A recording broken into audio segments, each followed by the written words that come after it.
Здраво и добро уште едно видео, каде што ова видео ќе збориме за хуморален имун одговор. Значи имуниот одговор главно можеме да го поделиме на хуморален и клеточно посредуван.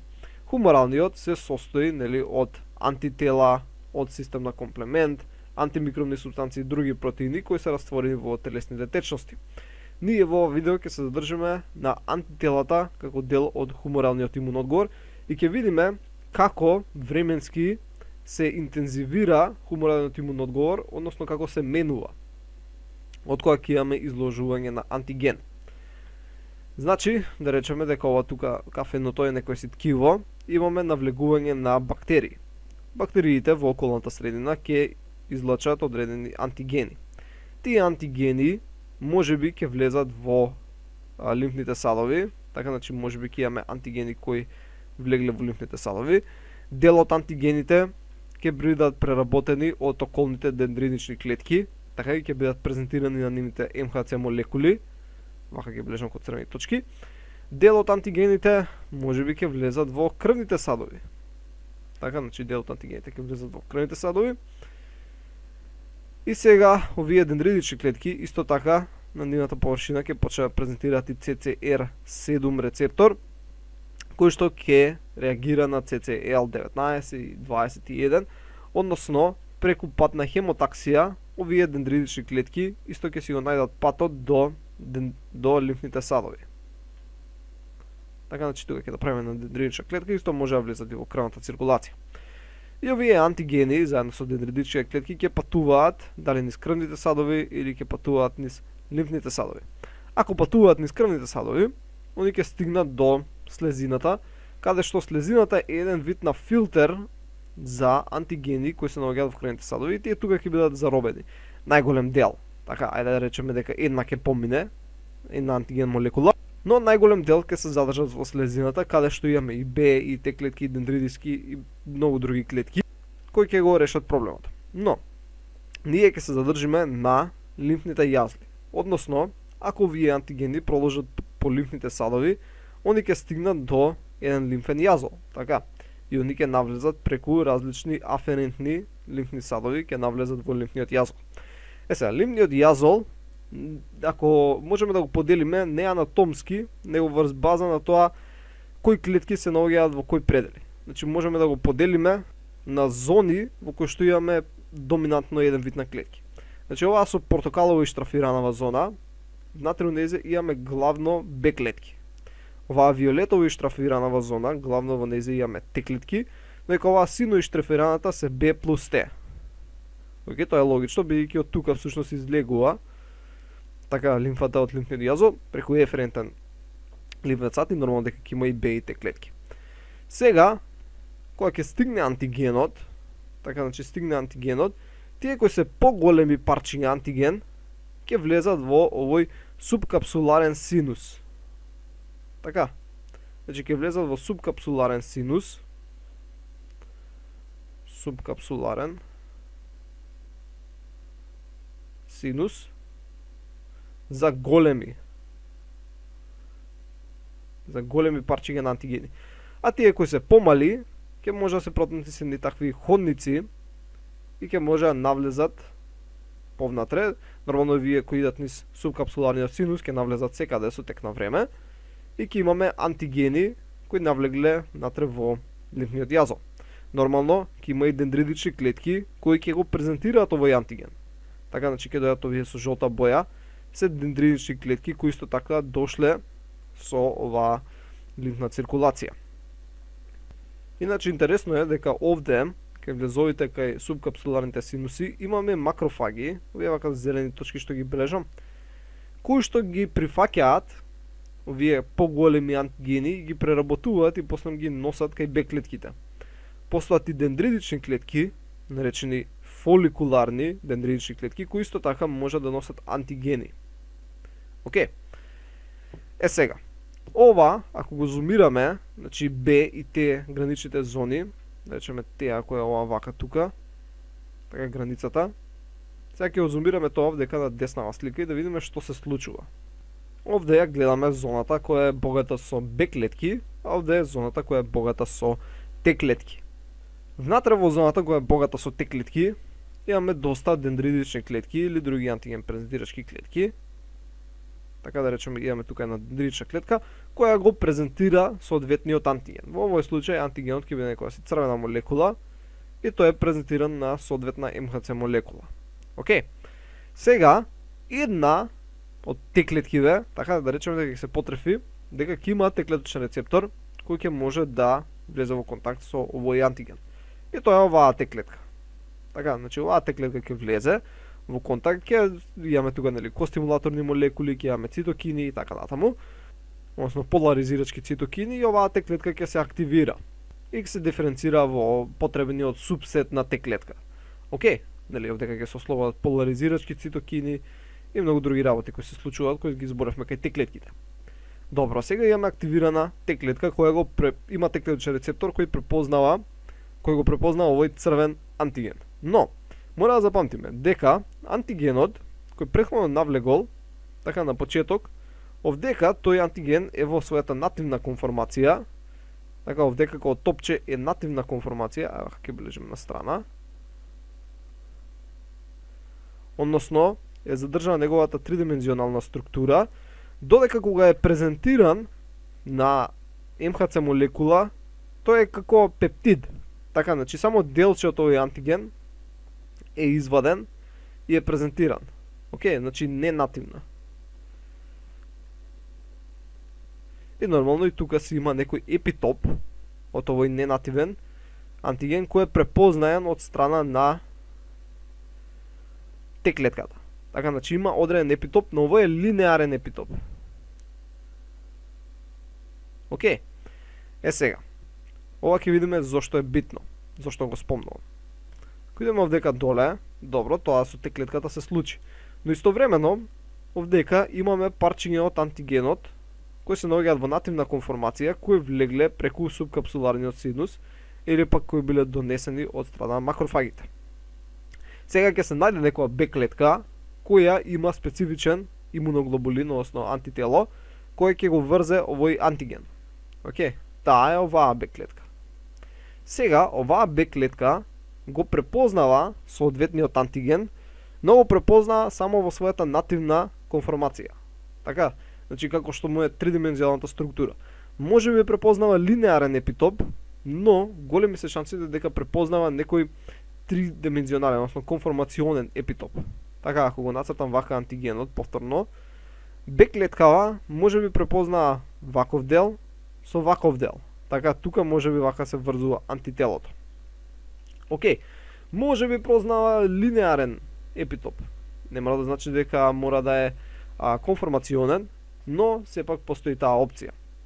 Добро, сега имаме една Т-клетка и една Б-клетка која го препознаваат истиот антиген. Препознаваат различни епитопи, но истиот антиген.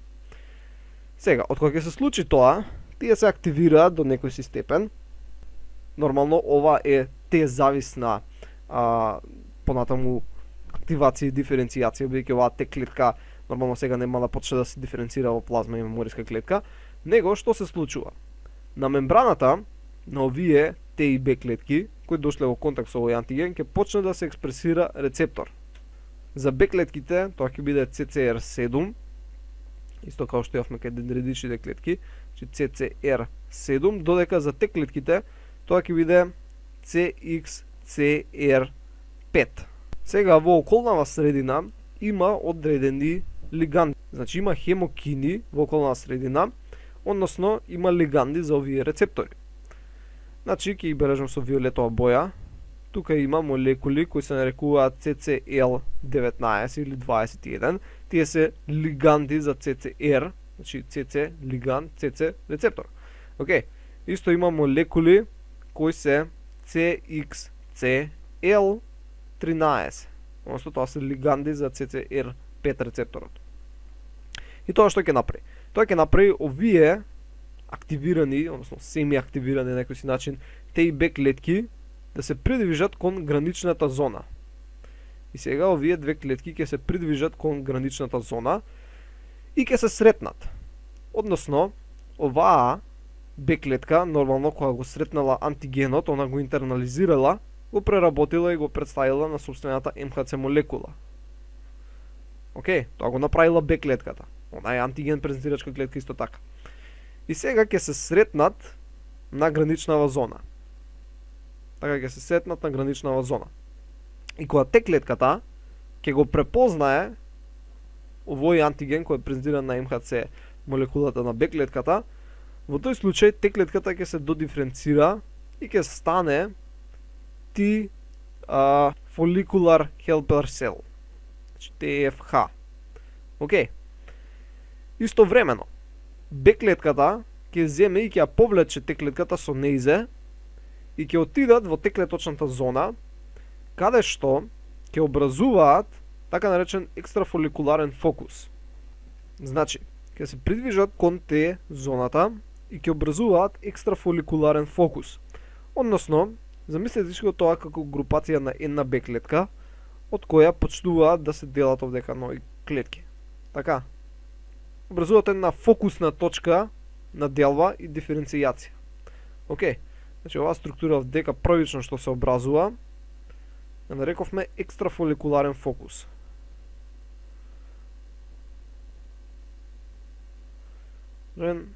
Фокус.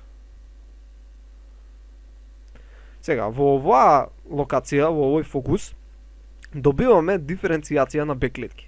Значи, овдека ќе добиеме плазма и мемориски клетки, така ќе се добијат плазма и мемориски клетки.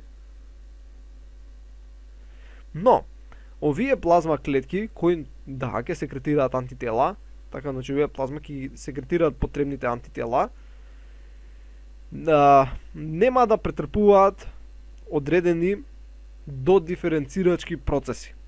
Значи, они ќе продуцираат антитела, ама овие антитела, они што ги продуцираат, се со низок афинитет, значи ниско КА.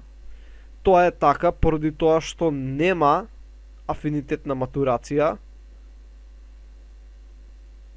Значи нема афинитетна матурација. Исто така, овие плазма клетки имаат ниско време на живење, односно ниско Т ќе бележиме. Исто, овие плазма клетки не претрпуваат клас switching.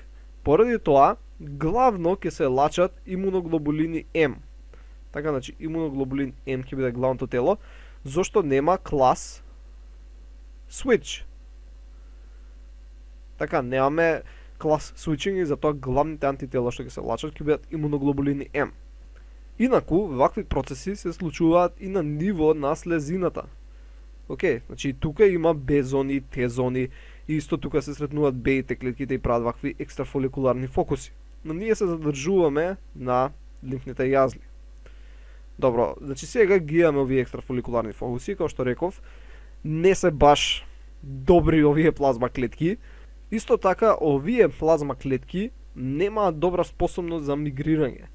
Односно не се движат многу до периферијата на организмот. Така, значи ќе се распределат на некои локации кај што ќе почнат да секретираат, нели после преку циркулацијата овие антитела ќе се распределат, но нема добра миграција. Така, значи ниска миграција. Односно овие плазма клетки не се најоптимални. Но за почеток на имун одговор овие се супер. Океј. Да видиме до сега кај сме. Односно, овдека горе имаме еден график кој не го прикажува, на кој ќе го прикажеме всушност хуморалниот одговор кој е посреден од страна на антителата. На Y-оската имаме концентрација на антитела, односно количина на антитела дадени во одреден волумен, да речеме милилитри, не е толку битно, и Т. Сега, на почеток, да речеме дека имаме во оваа точка на Т внесување на антиген. Првично, антигенот кој ќе се внесе, тој треба да биде приметен од страна на околните клетки, треба да биде однесен до лимфните јазли и треба да биде препознаен од страна на специфична Б клетка. Океј, ние во популацијата за препознавање на овој антиген имаме можеби 1 на 100.000 или милион, така значи 1 на милион Б клетки кои го препознаваат овој антиген. И заради тоа, и заради сите овие процеси на патување и преработување што ги спомнавме до сега, треба време. Така, значи треба време и има едно време на закаснување кој ние го нарекуваме лаг фаза. Така, значи има една лаг фаза, каде што, сушност, немаме покачување некое си значено на антителата, иако антигенот е присутен. Во ред? Но, веќе, некаде при овој временски период, почнуваат да се создаваат овие првични антитела од овие екстрафоликуларни фокуси. Добро? Кога тоа ќе почне да се случува, имаме зголемување на концентрацијата на антитела. Во ред? Сега, да видиме кога ќе го постигне пикот, така, и што се случува при постигнување на овој пик. Зашто ќе има постигнување на одреден пик, ќе обележиме вака, пак има одредено кратко плато, и потоа ќе имаме намалување на антителата.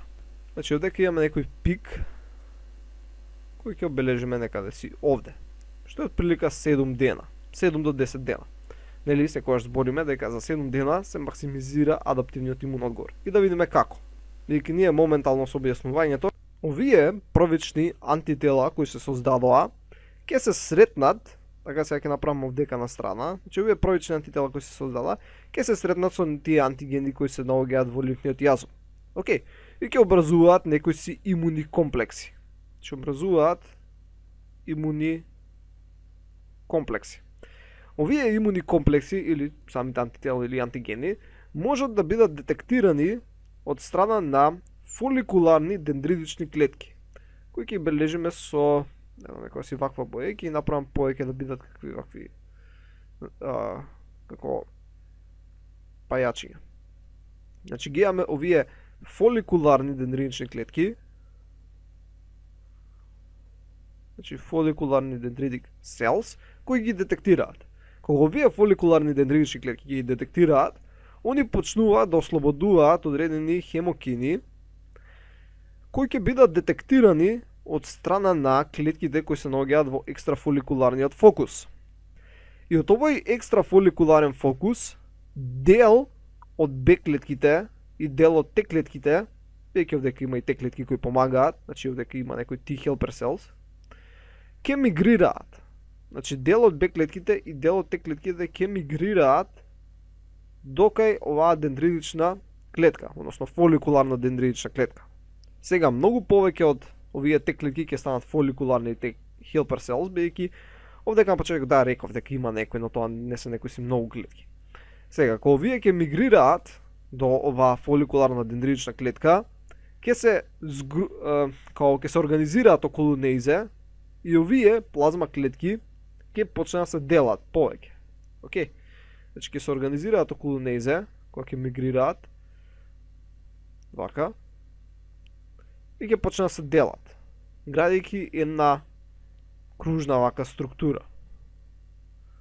Океј, нормално овдека, како што реков, има и Т клетки кои помагаат. Значи вака ќе ги ставиме неколку. И ова сега што ќе го изградат они, се нарекува примарен фоликул. Така, значи ова сега што е изградено вака, се нарекува примарен фоликул.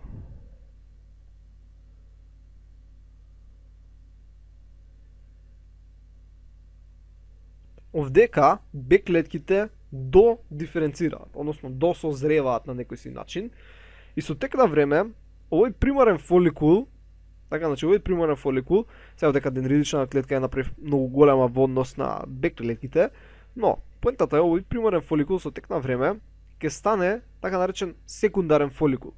Односно во центарот на овој секундарен фоликул ќе имаме главно Б клетки кои биле од првичните клонови, кои многу силно се делат. Значи овдека имаме многу интензивна делба, многу силна пролиферација. Значи имаме многу силна пролиферација и околу, нели вака малце, кој веќе нема да биде толку силна, но сепак имаме Б клетки, нели, кои излегуваат од овој фоликул. Така, и овој фоликул сега кога е ваков поинтензивиран на некој си начин, нормално дека имаме и многу Т клетки кои помагаат во се тоа, се нарекува секундарен фоликул. Добро, значи сега ова се нарекува секундарен фоликул. Ева, ќе бележиме тука на страна. секундарен фоликул, а центарот на овој секундарен фоликул се нарекува зародишен центар или ваквов germline центар, односно germinal центар. Али ние ќе обележиме со македонскиот назив. Значи вака центарот кој го бележа неколку со фиолетова боја на овој секундарен фоликул е зародишен центар.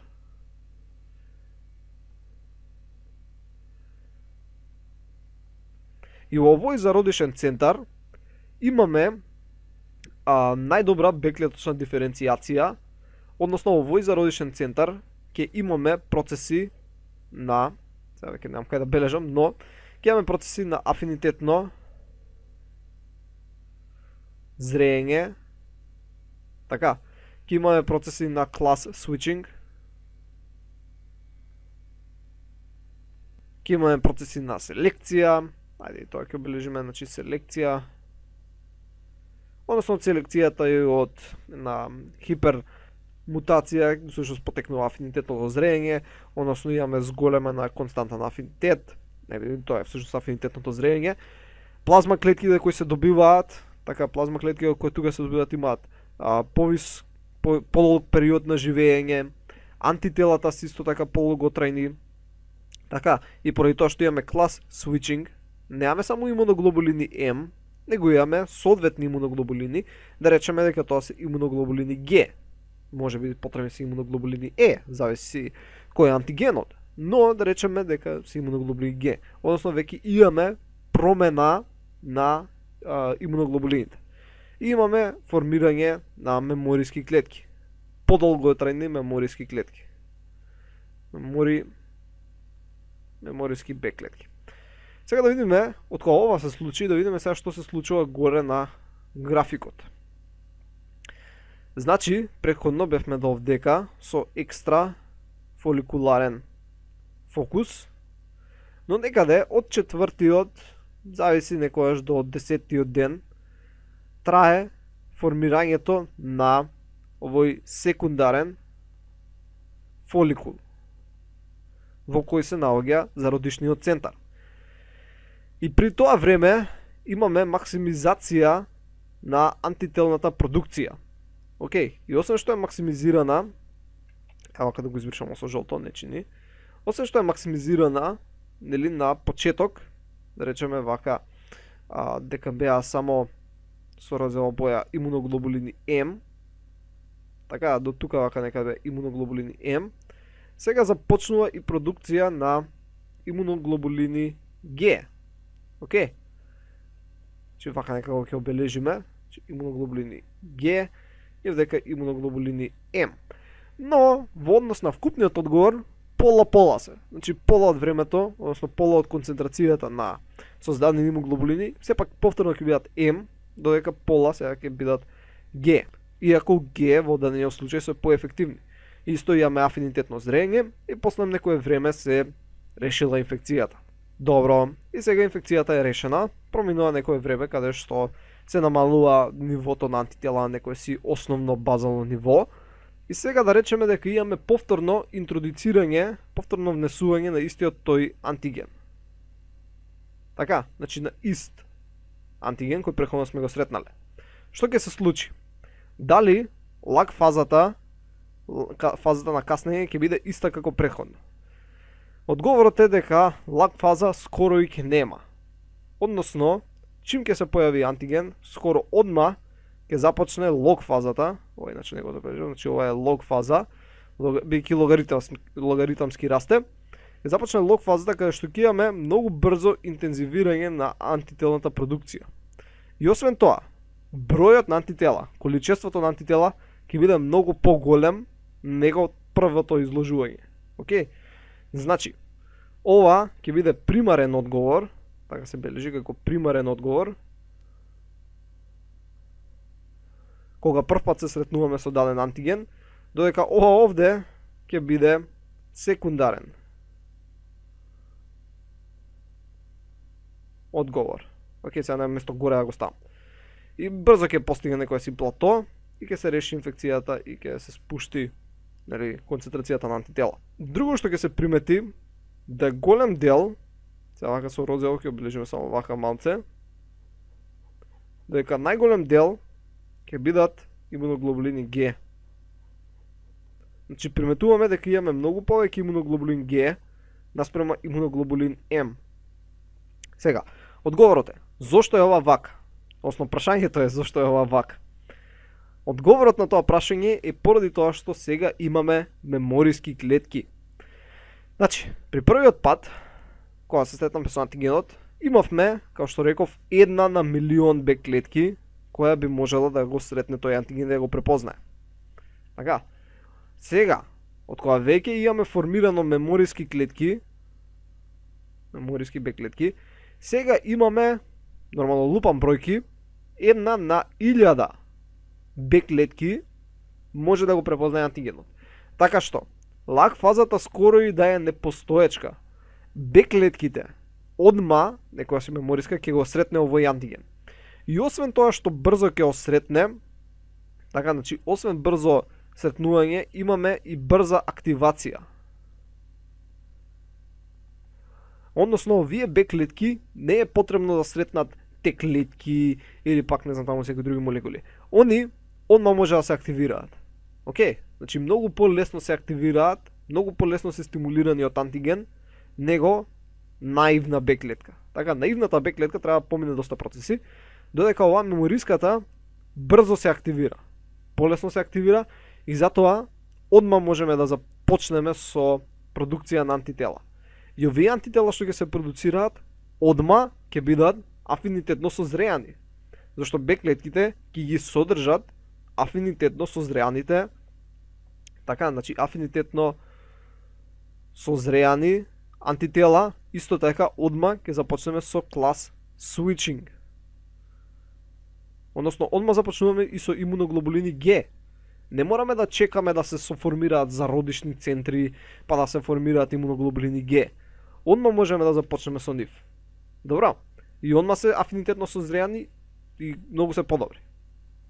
И затоа секундарниот одговор секогаш ќе биде многу посилен и многу побрзо, сега дека на графиков во однос на време направено исто долго, така како гледаме во однос на време, но многу побрзо би се решила, значи ако би ставил некоја нова црвена линија, многу побрзо би се решила инфекцијата, ова дека ако е Т.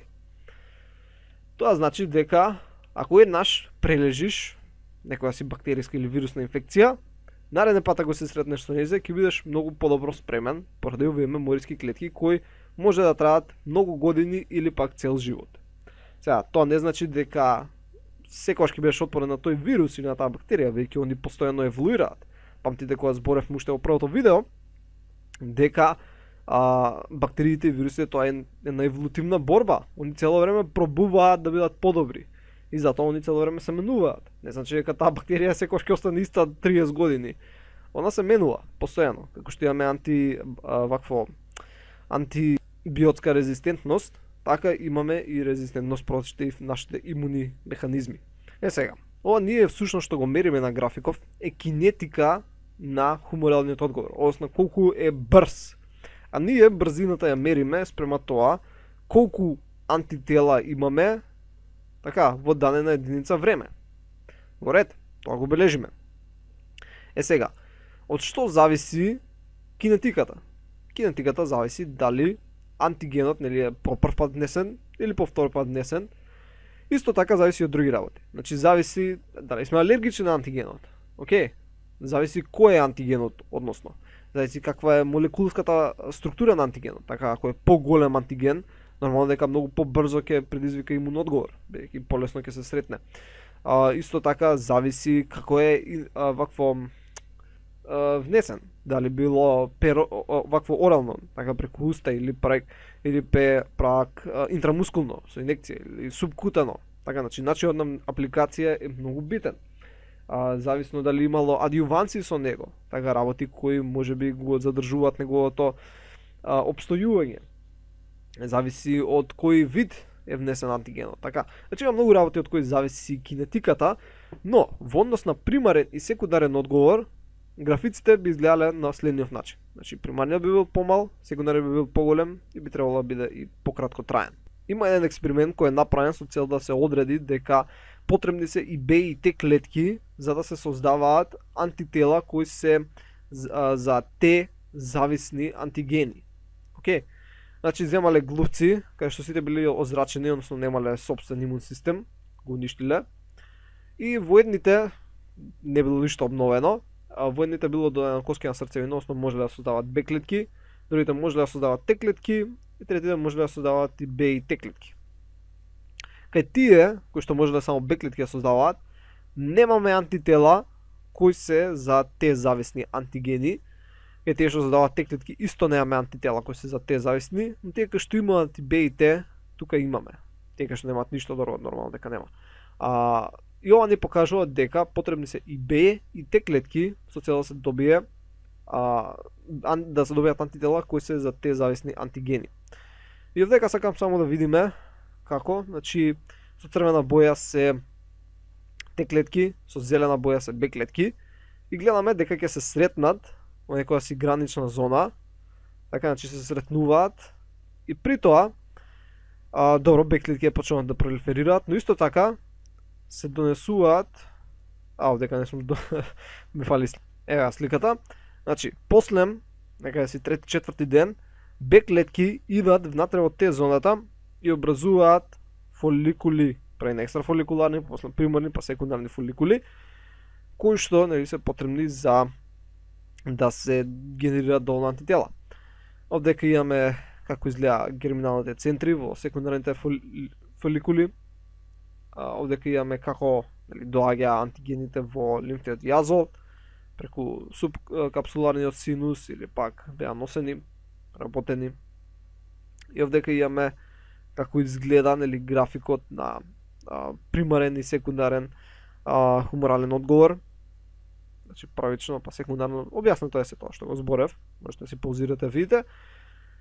И овдека последнава слика имаме, значи од кога ќе имаме Б клетка која го препознава антигенот во својата нативна конформација, препознава епитоп која е зависна од нативната конформација, Т клетката препознава друг епитоп, кој е презентиран на МХЦ молекула, ќе се сретнат, иначе не е бележено тука, ево ќе ставиме оваа слика.